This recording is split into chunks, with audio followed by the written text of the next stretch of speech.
The world finally snapped at Korea. And I have no idea at all what this video is about. And personally, I don't know what's happening in Korea. Koreans are fine, no? Well, the only thing is that Korea is known as freaking K-pop and solo leveling, so... You're a femboy, I'm not.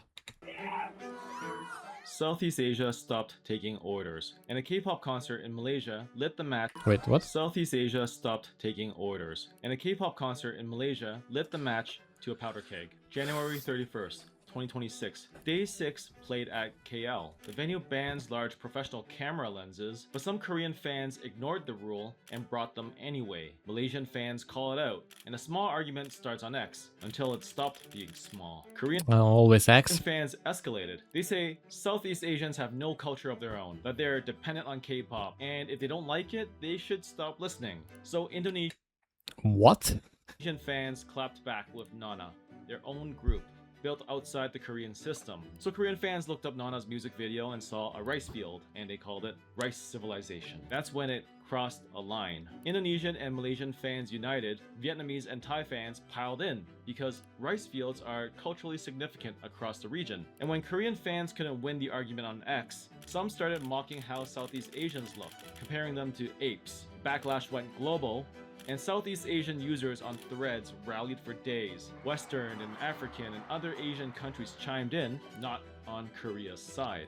A camera lens rule turned into the biggest K-pop culture war in years, but it wasn't about cameras or K-pop or even Day 6. It was about who gets to look down on who, and 700 million people deciding the answer is nobody. They now call themselves the Siblings. Everyone in Southeast Asia as below us? Mind you, no one's below anyone. Southeast Asian country that is criticizing Korea is going to be correct. I'm John, a PhD sociologist who spent years studying Asia, and in the next few minutes, What the hell is going on even there? we'll learn why Freak. Eh? 5 countries, Vietnam, Indonesia, Thailand, the Philippines, and Malaysia, are done being treated as Asia's B-list. Together, that's 700 million people, double the USA. In this video, I'm going to compare I don't know. Rice is literally part of Korean culture as well. Yeah. them specifically to Japan and Korea, because China's a different weight class entirely and honestly should get its own video. Also, each of these siblings deserve its own video, but I'm giving you the big picture. But back to Rice Civilization. That insult landed so hard because it has a 2,000-year history that most people don't know about. Bruh. For about 2,000 years, East Asia ran on a hierarchy with China at the top. Your rank depended on how close you were to the Chinese emperor and how much respect you showed. Korea was the closest to China, the favorite, most respectful, closest in culture, and China rewarded that with trade deals and military protection. Japan sat off to the side, close enough to trade with China and copy its culture, but far enough to never fully bow to it. And whenever a Chinese dynasty got weak, Japan played pirate. It was always an awkward fit.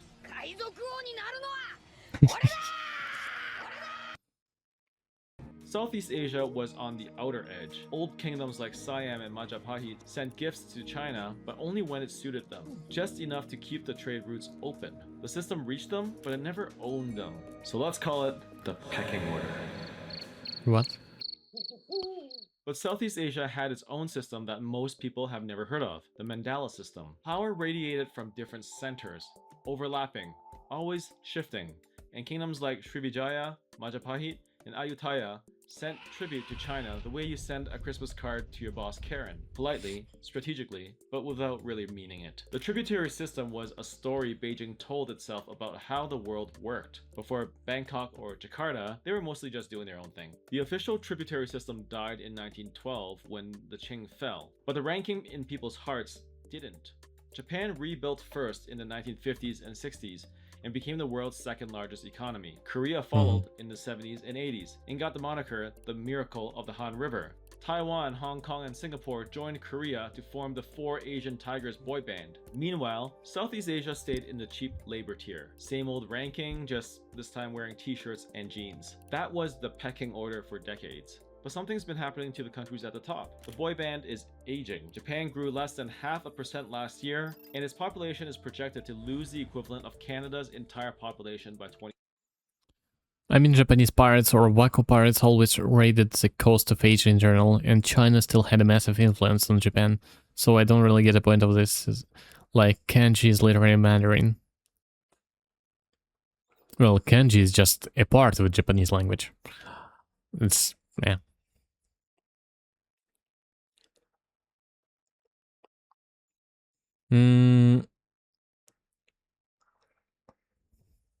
Let's say Japan was really advanced in its culture on its own.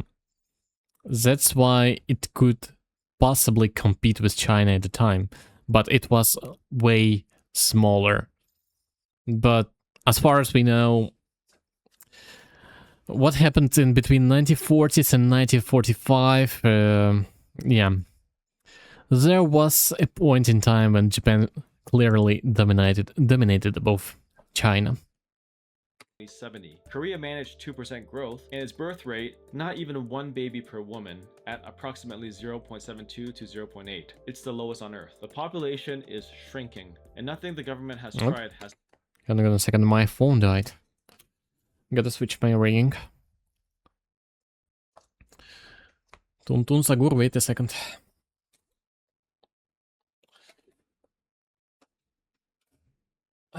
Wait. Boom, boom.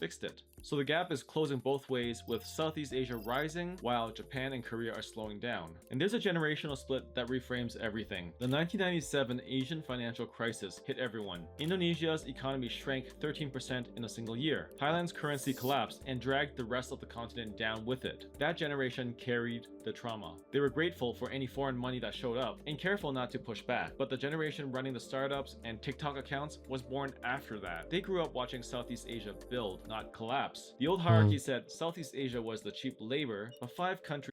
Why is a massive delay? Is it my internet? Well, right now my internet is fine, so probably.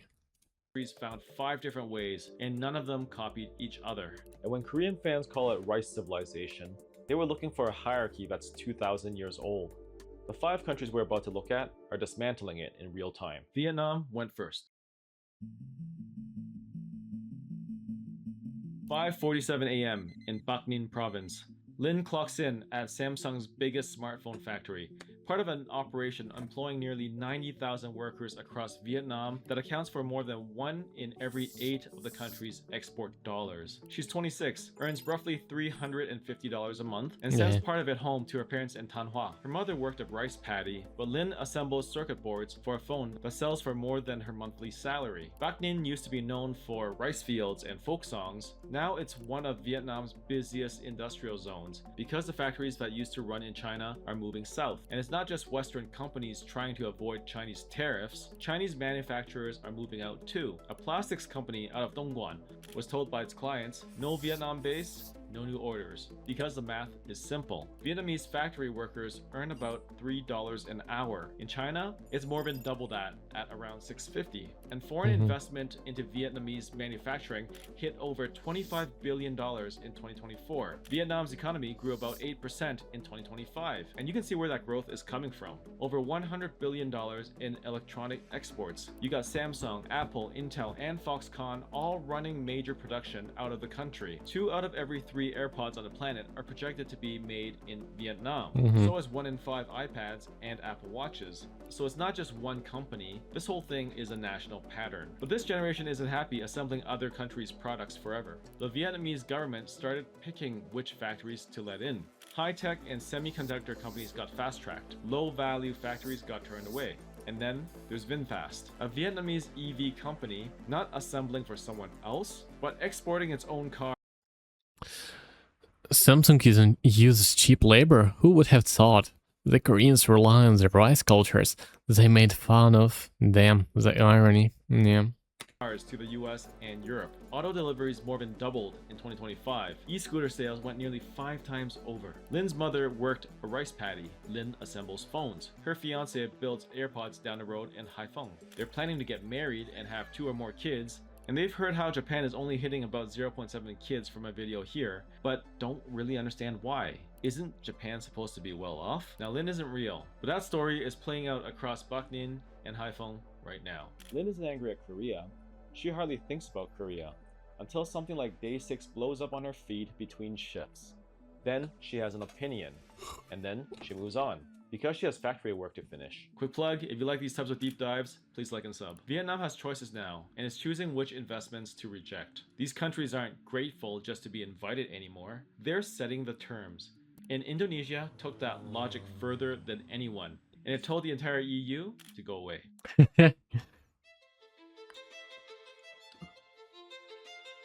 In 2020, President Jokowi looked at Indonesia's nickel. They produce over half of the world's supply, and it's essential for every battery for cars and robots. And then he decided to ban raw exports entirely. The message was simple, and kind of ballsy for a country that used to take whatever deal it could get. If you wanted Indonesian nickel, build your factory here. Over $15 billion in Chinese, Korean, and Japanese investment followed. Smelters went up, jobs materialized, and for the first time, Indonesia had power over the companies that used to boss them around. You shall not pass! Why does Poland have to do with that?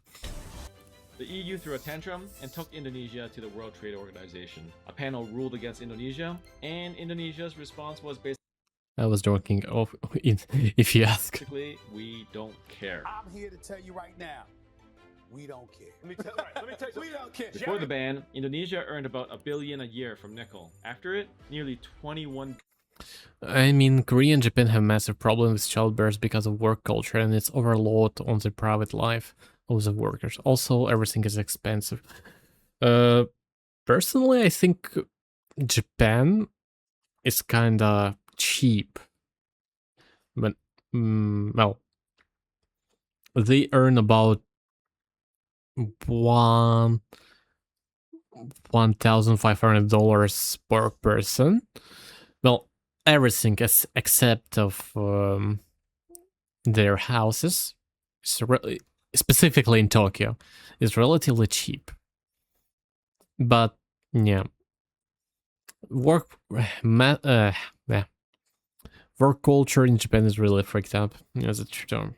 $1 billion. The government is now applying the same logic to bauxite, copper, and over 20 other commodities. But nickel is only half the story. Indonesia has nearly 290. The problem of Japan is deflation. Their salaries are getting down. Yeah. Probably. Million people. It's the 4th biggest country on Earth. The median age is just 31, and more than 2/3 of the country is old enough to work. Korea built its entire economic miracle with about 40 million. Indonesia has nearly 8 times that. And the digital economy is where the population actually spends its time and money. GoTo, a merger of 2 huge Indonesian companies, became Southeast Asia's first super app. Rides, payments, food delivery, and online shopping, all in one app. Think of it like WeChat in China. Over half of Indonesian online shoppers have bought through live streams, and they convert at roughly 3 times the rate of normal online shopping. But the real audience play is actually esports. MPL Indonesia, the Mobile League's Pro League, pulled over 113 million hours watched in season 15. That makes it the most watched domestic esports league on Earth. I'm not talking just mobile, it's all of esports. An Indonesian audience watching an Indonesian league built on a game that Southeast Asia made its own. So the Never heard about Indonesian players before. resource play got international attention, but Thailand wasn't betting on factories or minerals, it was betting on something weirder: surgery, ghosts, and pad thai. Thailand has always been the destination. Backpackers, beach towns, temple circuits. I had my honeymoon there almost 2 decades ago. It got 33 million international visitors. He forgot to mention the most important part of Thailand. in 2025, more than any other country in Southeast Asia. That part isn't news. But a growing chunk of those visitors didn't come for the beach. They came for surgery, over 1 million of them. Thailand is one of the world's top medical tourism destinations. Bumrungrad International Hospital in Bangkok is the largest private hospital in Southeast Asia, treating patients from over 190 countries. A heart valve replacement that costs 150 grand in the US runs 25 grand in Bangkok, and they're comparable in terms of equipment and skilled doctors. So Japanese retirees, Korean executives, and American families fly to Thailand for procedures their own healthcare systems price them out of. And then they chill at the beach after.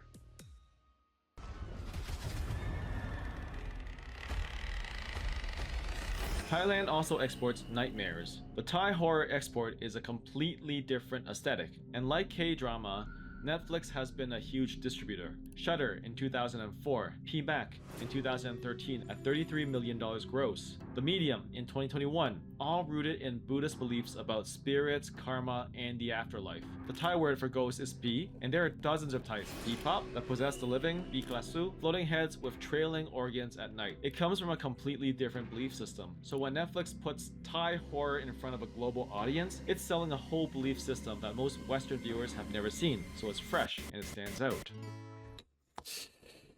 Am I the only one who thinks that all of these horror movies are not scary at all, actually?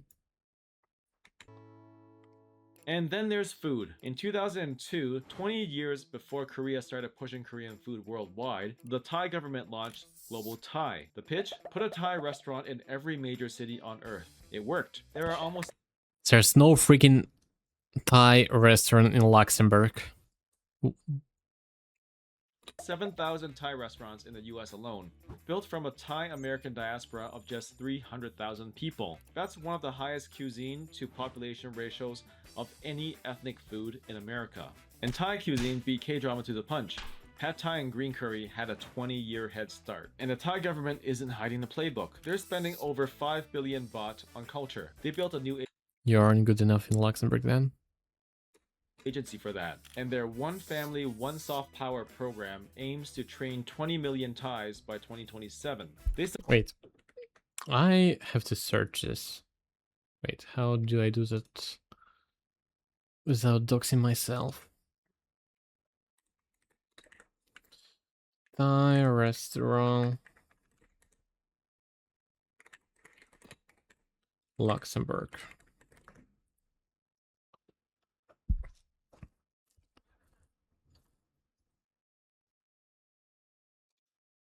So, oh, there is Thai restaurants. Okay, there is a Thai restaurant named Ukulele.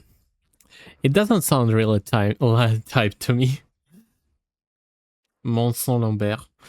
How is it supposed to be Thai? Wulu Showin. Okay, this is... sounds like Thai.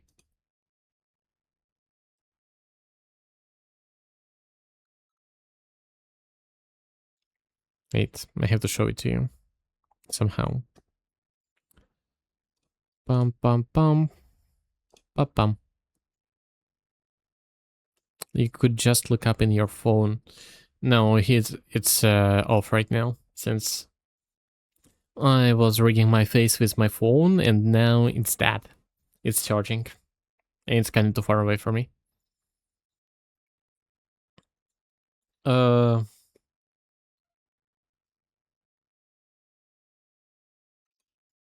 it really look Thai? I guess it's not even food. Nah, there's not a lot of food.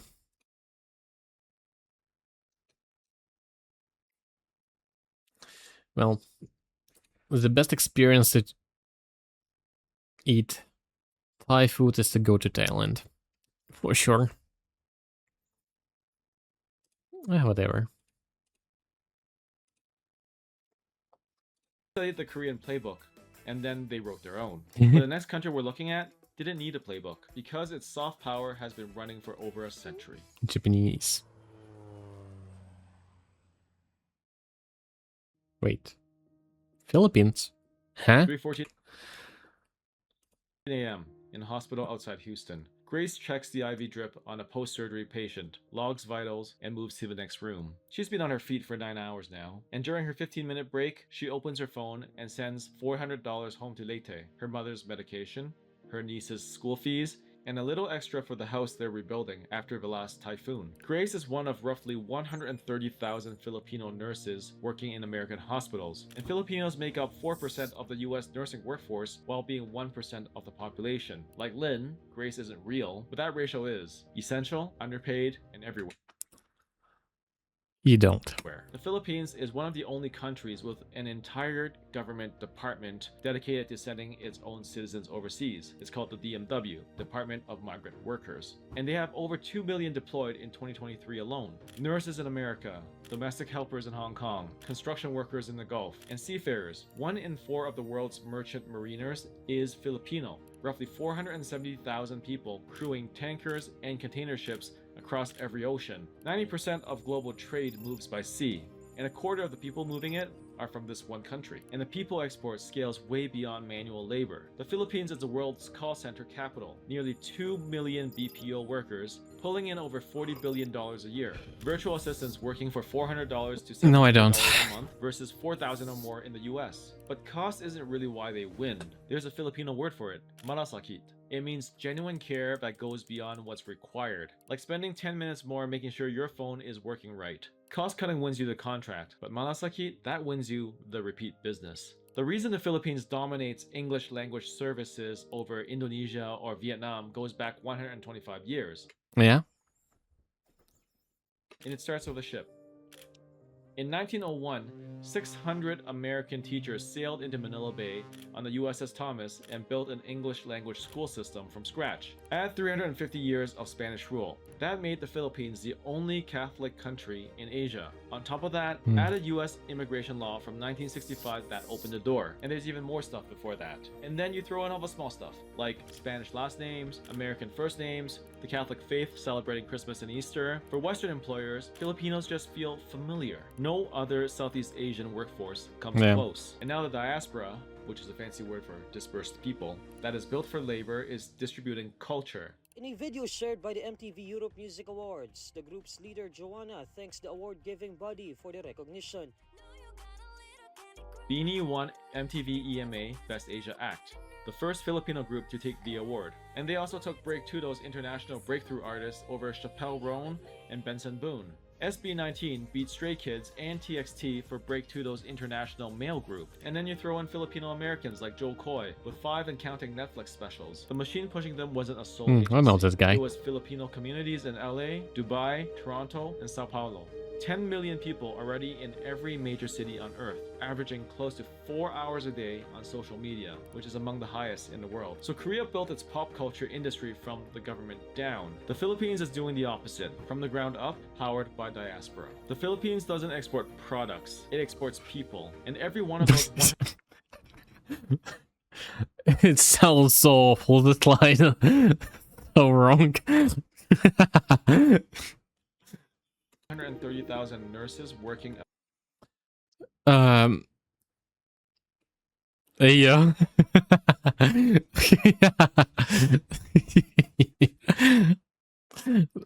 Well, you could say at least the export culture. Yeah. American hospital floors is 1 fewer back home. So Vietnamese factories, Indonesian nickel, Thai hospitals, and Filipino nurses. Every country so far has a face. Malaysia has everyone else's.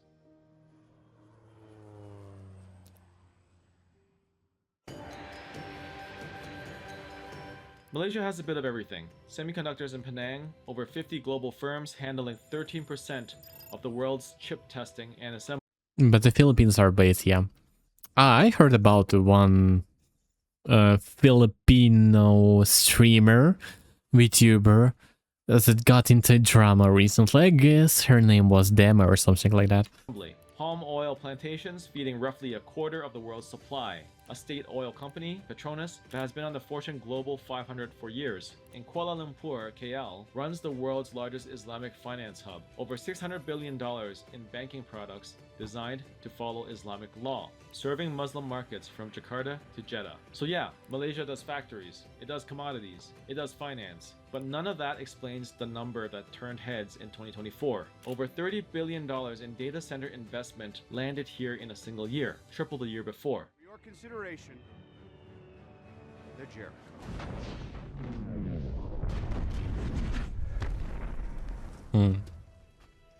And the reason comes down to three things none of the other countries in the same video can offer at the same time. 1. English works here. Malaysia is one of the few countries in Southeast Asia where English functions as a real business language at scale. Contracts, boardrooms, technical documentation, it all runs in English with no translator, given Malaysia's British colonial history. And that's why big global companies have put their Asian offices here for decades. Malaysia sits right in the middle, between the head offices in America or Europe and the factories across Asia. And they get the best of both the East and the West. 2. The Chinese bridge. Nearly 1 in 4 Malaysians is ethnic Chinese, which is the largest concentration in Southeast Asia. It's the reason why ByteDance, Alibaba, and Huawei chose Malaysia for cloud and AI buildouts. They speak the language, they understand the culture, and the business connections between KL and mainland China go back generations. A big chunk of that $30 billion followed the Chinese community here. The editors of this video you're watching are Malaysian Chinese. They grew up hearing the same hierarchy these 5 countries are rejecting. 3. Singapore's spillover. In 2019, Singapore froze new data center construction. New builds were banned for 3 years, and when it lifted, the requirements got a lot stricter. Johor is literally across a bridge, same time zone, for a fraction of the price. Malaysia became Singapore's overflow, and now it's the biggest data center market in all of Southeast Asia. Vietnam builds, Indonesia digs, Thailand treats, the Philippines sends, and Malaysia connects. The siblings, 5 different strategies, running simultaneously, and all of them are up and coming. So we got 5 strategies with no coordination, and somehow combined ASEAN trade sits at roughly $4 trillion, with these 5 countries driving most of it. But before I get accused of cheerleading, the math isn't all sunshine, and more on that later. But right now, let's talk a bit about integration. There's a new payment system that lets you scan a QR code in Jakarta and pay in Thai baht. It works across 8 countries, and they've signed trade deals with both China and the US-led Pacific Bloc, keeping both doors open, but committing to neither. But that doesn't explain why a camera lens rule at a K-pop concert turned into a fight about respect. The friction runs deeper than entertainment. Korean beauty brands use Thai models in ads, but don't build anything in Thailand. And Southeast Asian workers in Korean and Japanese companies still deal with what they feel is skin color bias and lower pay. Vietnamese marriage migrants in Korea report abuse and visa dependency. Take Samsung, the company employing nearly 90,000 Vietnamese workers. Reports of toxic chemical exposure at Samsung's Vietnamese factories have drawn scrutiny. And the relationship between Korean management culture and local labor expectations remains a friction point. And the generational break tells the story best through what people say online. The older generation still talks about catching up to Japan and Korea. The mid-career crowd is more practical. They look for deals where their parents used to say, thank you. And then you scroll to the youngest voices and the framing disappears completely. The idea of measuring Southeast Asia against Korea at all strikes them as genuinely confusing. Just look at X or Threads for yourself. The Mandela system matters here. Southeast Asia was never truly subordinate in their own worldview. That self-image never fully disappeared. And the pecking order of Asia means nothing to a generation that never felt it. I don't even know what to say about this. Or like higher up there, and then Southeast Asians are like lower. But let's talk about an important nuance about Japan. Japan committed atrocious war crimes in Southeast Asia during World War II, but the anger against Korea feels different. Japan did terrible things in the past, and outrage flares up once in a while when disagreements arise, but Korea is the establishment doing the gatekeeping right now, and that's what people feel every day. So on Southeast Asian social media, according to media reports, posts that criticize Korean pop culture get 10 to 20 times more engagement than posts praising it. And the tone isn't only hate, it's disappointment from the people who love Hallyu, realize the respect went only one way, and the siblings haven't fully caught up yet. Thailand's entire medical tourism industry generates roughly $5 to $6 billion. The broader Korean wave entertainment industry generates over double that at $12 billion. So the gap is real, and the region isn't all rising equally. Cambodia, Laos, and Myanmar pull the average down. what's coming up with AI and automation could wipe out half of the factory and call center jobs across Southeast Asia. Debt and automation, those are rich country problems, and the fact that Southeast Asia is dealing with them now means they've arrived. Every country in this video has been colonized, sanctioned, couped, looted, or all of the above. The Philippines got 350 years of it. Indonesia got a dictator for 32. Thailand has had at least a dozen successful military coups since 1932, more than any other country in the world. Vietnam was cut off from the world until the 90s, and Malaysia lost $4.5 billion to its own government. And there's real danger on the horizon, with all their total fertility rates falling below replacement. None of them started from zero. Myanmar is in a civil war though, so it makes sense for the lack of economic They started growth. from below it, and they're building anyway. So when Korean fans call the Seedlings rice civilization, the region pushed back with receipts. It didn't just wake up. Day 6 KL was just when everyone else noticed. For 2,000 years, the tributary system said power flows from one center. Southeast Asia never fully bought it, and the generation that clapped back at rice civilization, they're not asking for a seat at the old table. They're building their own. 700 million people, proving what the Mandela system always assumed, that power doesn't flow in one direction, it radiates. If you like this video, like this one. And if Well, guy transformed simple Twitter drama into 24 minutes essay video. Yeah. Kinda...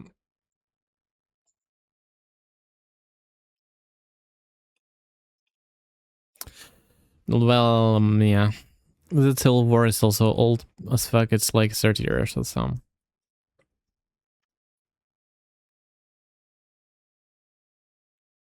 Okay, let's read the commentaries, because the video is kinda, well...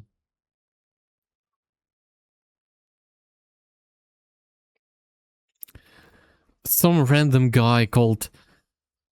A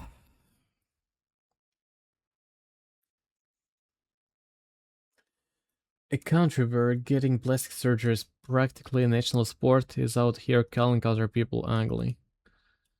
Casual racism, Southeast Asia running racism. Don't jump from the bridge or you're gonna contribute to plastic pollution in the sea. Set a beauty standard, never won as Miss Universe, this country is laughable. Instead of unifying the Korean peninsula, South Korean unfight all Southern Asia. Z говна конфетки. The irony is Korea cannot even unite its own peninsula, but united the whole of Southeast Asia with its insults. Freak. Yeah. Freak, this the conflict described in this video is so freaking idiotic in my opinion.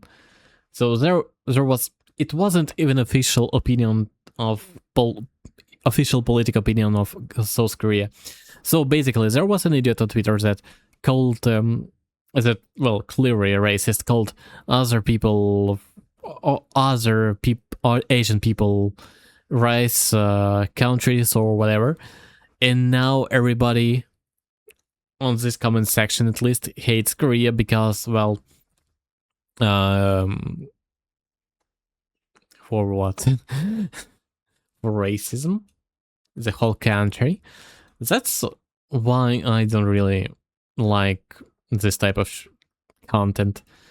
It's hate over nothing mostly. Yes, well, personally, doing as right. Doing a plastic surgery is something welcome to the internet. Yeah, kinda.